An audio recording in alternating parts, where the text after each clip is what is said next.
So, imbes na makalimutan ka ng isang lalaki, lalo kanyang mamimiss kapag ginawa mo ang mga bagay na to. Yes, mga kamamay. For example, meron kayong hindi pagkakaunawaan, nakakatampuhan kayo, at gusto mo na mamiss ka ng isang lalaki habang hindi kanya pinapansin o habang hindi siya masyadong in touch sa iyo.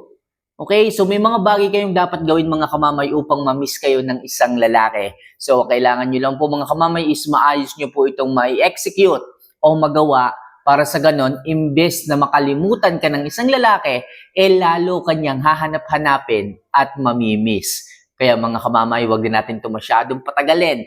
Ano ba yung mga bagay na kailangan mong gawin upang mangyari ito? So number 1, kahit nag-aaway kayo, pakitunguhan mo pa rin siya ng mabuti. Yes, mga kamamay, kapag ginawa mo to, yun tipong hindi ka nakikisabay sa galit niya. Kasi yung ibang mga lalaki dyan o yung ibang mga babae dyan, once nagalit yung isang lalaki, gagalit ka din sa kanya. Pag ganun mga kamamay, magtatalo kayo ng isang lalaki at pag nagtagal yung pagtatalo ninyo, hindi kanya magagawang mamiss o hindi kanya magagawang hanap-hanapin sapagkat lumalaban ka nakikipagtalo ka rin nakikipagkumpetensya ka sa kanya. Pero kung halimbawa dumating yung point na ang isang lalaki ay gusto nang lumayo sa'yo, na ang isang lalaki ay gusto mo nang magpahinga, pues maging mabuti ka pa rin habang nakikipag-usap sa kanya, maging mabuti pa rin ang pakikitungo mo sa kanya. Kamamay, paano ako mamimiss ng isang lalaki kapag gaganon? Baka mamaya, imbes na mamiss ako, lalo akong iwanan sapagkat hindi ko pinapatunayan kung ano yung punto ko sa kanya. Hindi po mga kamamay. Sa mga oras na mainit ang ulo sa iyo ng isang lalaki, pakitunguhan mo pa rin siya ng maayos. Pakitunguhan mo pa rin siya ng mabuti. Sapagkat darating ang panahon na kapag siya ay totoong lumayo sa iyo, mamimiss ka niya. Sa mga panahon na wala kang paramdam sa kanya, mamimiss ka niya. Sa mga panahon na nag-iisa siya, iisipin niya ang ugali mo. Iisipin niya yung mga panahon na magkasama kayo. At pag naisip niya yon, iisipin niya na naging mabuti sa akin yung babae na yon kahit na masyado akong galit na galit noon. Hindi ko siya nakitang nagalit din sa akin. Imbes naging mabuti pa rin siya sa akin. Naging maayos pa rin ang pakikitungo niya sa akin. Kaya ang isang lalaki makakapag-isip-isip at hindi malayong bumalik sa iyo, hindi malayong hanap-hanapin ka niya sapagkat naging mabuti ka sa kanya Nagtanim ka ng isang mabuting pakikitungo sa isang lalaki kung kaya't ang isang lalaki ay hindi malayong muling bumalik sa iyo, hanap-hanapin ka niya, mamiss ka niya dahil sa ugaling ipinakita mo sa kanya, dahil hindi ka toxic, dahil hindi ka nagbigay sa kanya ng huling ugali mong hindi niya kayang tanggapin. Kaya please mga kamamaya, kung gusto mo na mamiss ka niya imbes na makalimutan, maging maayos pa rin ang pakikitungo mo sa mga panahon na hindi kayo okay. Makakatulong yan mga kamamay. So number 2, huwag ka munang mangulit kung ayaw kanyang kausapin. Yes mga kamamay, kung sa tingin mo ikaw yung nagkamali, ikaw yung nagkasala, ikaw yung nakagawa ng hindi maganda sa inyong relasyon, kung ayaw kanyang kausapin, hayaan mo muna yung lalaki. Hayaan mo munang mag-isip, hayaan mo munang makahinga, makapagpalamig ng ulo. Okay? So, darating ang panahon, mamimiss din niya ang kakulitan mo. Pero kung sobra-sobra yung ginawa mong pagkakamali sa kanya, hindi ako sigurado kung mamimiss ka niya. Dahil bilang isang babae, kung talagang binibigyan mo ng sakit ng ulo ang isang lalaki, malamang sa malamang iwanan ka talaga niyan.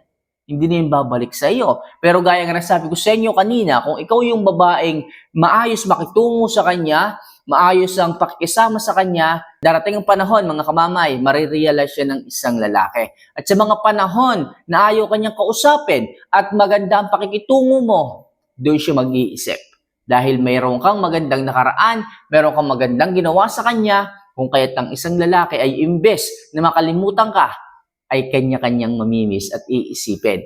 Lagi kanyang maiisip sa gabi, lagi kang sasagi sa kanyang utak, sa kanyang isipan, kahit hindi niya ito gustuhin. Matik yan mga kamamay. Kaya sinasabi ko mga kamamaya, maging mabuti, maging maayos, maging responsable pagdating sa isang relasyon at pagdating sa isang lalaki.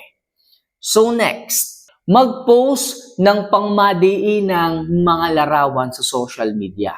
Yes mga kamamay, Gaya nga ng sinabi ko sa inyo kanina, wag muna kayong mangulit. Okay? Kung maayos ang pakikitungo nyo, extra points yon sa inyo. At kung talagang gusto mo na yung mapag-isa, hayaan nyo muna. At ang gawin nyo mga kamamay, kung halimbawa isang buwan na yung lumipas, talagang feeling nyo parang hindi na magpaparamdam yung lalaki. Feeling nyo hindi ka namimiss. So, ito na yung start na mag-post ka ng paminsan-minsan sa social media mo. Magpalit ka ng profile picture. Ilagay mo na, i-upload mo na yung pangmadiinan mong mga larawan na itinatabi-tabi. Kung gusto mo, pwede ka magpalabas ng bugelya, ng pakonte-konte. Para sa ganun, tumaas ang testosterone level ng lalaki. Pag sinabing testosterone level, muli mo siyang maakit. Pwede yan. Valid reason yan o valid na bagay yan para muli mong maakit ang isang lalaki. Sapagkat ang isang lalaki, okay, kaya minsan ang ibang mga lalaki bumabalik sa babae dahil meron silang hinahanap yung sariling pangangailangan. So, upon na siya ay malayo sa inyo, habang lumilipas ang araw at talagang tinitiis ka niya, ewan ko lang kung kayanin niya ang tiis at magpigil pag testosterone level na o libido na ang tumaas sa kanyang sarili. Pag nakita ka niya, for example, meron kang, alam mo na, meron kang malaking hinaharap, sexy ka, balingkinita ng katawan mo, akitin mo siya sa pamamagitan ng social media. So sa paraang yan mga kamamay, hahanap-hanapin ka ng isang lalaki, mamimiss ka ng isang lalaki. Okay, ang lalaki ay lalaki mga kamamay. Yung galit, may isang tabi muna yan eh. At mas mangingibabaw yung pagiging akit niya sa iyo. So gawin nyo yan mga kamamay. Sigurado ako, nasa inyo ngayon ang control pag nangyari yan. Kaya please mga kamamay gawin nyo po yan. Mag-post ka ng pangmadiinan mong larawan o kung ano pa mang pamamaraan ang kaya mong gawin para maakit muli siya at para mamiss ka niya. So next, huwag laging makipag-usap ng matagal sa kanya.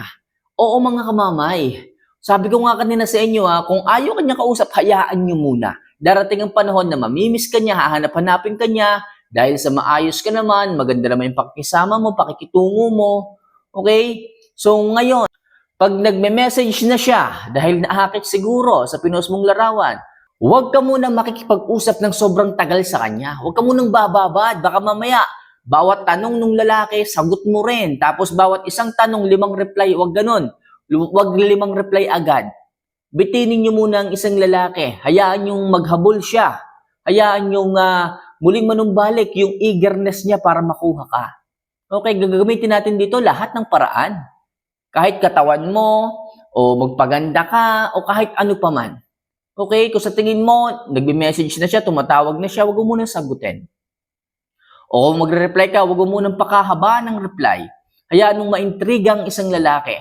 Hayaan mong mag-isip, magtanong, magtaka kung bakit bigla kang naging ganyan. Bigla kang naging cold sa kanya. Pero masisisi mo ba ang sarili mo? Kung sa kabila ng mga nangyari, wala ka namang ginawang pagkakamali, biglang nag-no-contact rule sa'yo. Naging maayos ka naman sa kanya, bigla siyang lumayo, tapos ngayon babalik-balik. So karapat-dapat lang na wag mo muna siyang replyan ng matagal o entertain ng matagal. Para sa ganon, mas lalo kanyang hanap-hanapin, lalo kanyang mamiss, lalong hanapin yung dating pakikitungo mo sa kanya. Kaya please huwag ka munang mag-reply ng mas marami sa kanya. And last, gawing quality ang last conversation ninyo. Kung feeling mo gusto na talagang lumayo ng isang lalaki sa inyo, gusto talaga niyang mapag-isa muna, gawin mo lahat ng mahabagdamdaming end conversation ninyo. Sabihin mo sa kanya, kung ganyan din pala ang pasya mo, kahit ayaw ko nitong mga pangyayaring ganito, wala akong magagawa kundi ang hayaan ka muna kung gusto mong mapag-isa. Kung sa tingin mo, nasasakal ka na sa relasyon natin, hahayaan kita. Pero hayaan mo rin na mahalin kita. Nandito lang ang puso ko, nandito lang ako, naghihintay sa iyo. Mahal kita at sana hindi mawala yun sa paglipas ng panahon. Sa araw-araw na paniniis mo sa akin o sa araw-araw na hindi tayo masyadong nagiging okay o hindi tayo masyadong nag-uusap, sana hindi mawala yung damdamin ko para sa iyo. Mahal kita ngayon at hindi ko na kailangan papatunayan yun dahil alam mo yan. Naging mabuti ako sa iyo, naging maayos ako sa iyo. Okay, dahil mahal kita, kahit yung paglayo mo, kahit yung paglaylo mo sa akin, ibibigay ko sa iyo. Para lang malaman mo kung gaano kita kamahal. Bigyan mo ng ganung mga linya para sa ganon, maintriga ang isang lalaki, mag-isip, magtanong, hanap-hanapin ka, mamiss ka, yung kabaitan mo, okay, yung pagsasakripisyo mo sa kanya, may isip niya yun paglipas ng panahon. At sigurado ako mga kamamay, mamimiss ka niya imbes na makalimutan kapag ka sinabi mo yung mga ganung bagay. So, yun lang muna sa ngayon mga kamamay, mga bagay na kailangan yung gawin upang ang isang lalaki ay sa halip na makalimutan ka, ay sobra kanyang mamimiss. So, for more video and love advice na kagaya nito, huwag kalimutan na mag-subscribe, mag-like sa video, at mag-comment ka rin dito. So, sa mga gusto magpa-shoutout, lagay nyo lang yung pangalan nyo, kung taga saan kayo, o kung ano pa ang gusto nyo sabihin ko para ma-shoutout ko kayo. So, paano mga kamamay? See you for our next vlog. Mahal ko po kayo. Paalam.